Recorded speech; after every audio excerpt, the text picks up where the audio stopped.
Brian McCaffrey here, James Faulkner there. James, you recently had a very interesting experience with, we cover tech here at IGN, interesting tech, the future of humanity, as it were, in this case.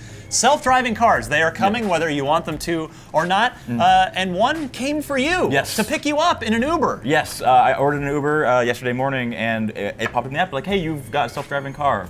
And it showed up, and it was their very first ride. It was a driver and a QA tech. So there were two people in the car. The pilot program that was the first day of their pilot program in San Francisco, yes? Yeah, they had done other media days, but this is the first day they're accepting passengers. Like, I paid for this ride. It wasn't like, hey, just come check it out. Right. The overall ride, it seemed... I mean, is it surreal when you're just sitting in the back of a car that's driving itself? A bit. It doesn't. When he takes his hands off the wheel and they engage the autopilot, and he just sits back. And I don't know if he has his feet on the pedal or anything, but he just sits back from the steering wheel and it lets the car take over. That was the strangest thing of like when it took a turn, it was a very like mechanical turn. It was very precise. It wasn't just like us to be like, all right, turn it into the corner.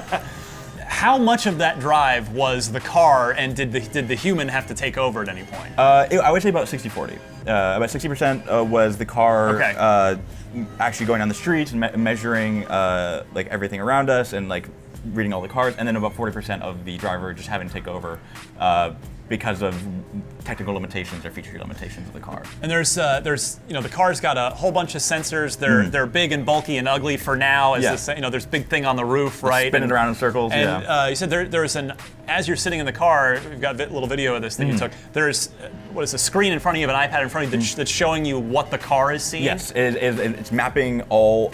They have to map the streets, but it is currently mapping what is going around in the car, so we can see if a scooter is coming up behind you. It knows that. It can see that coming.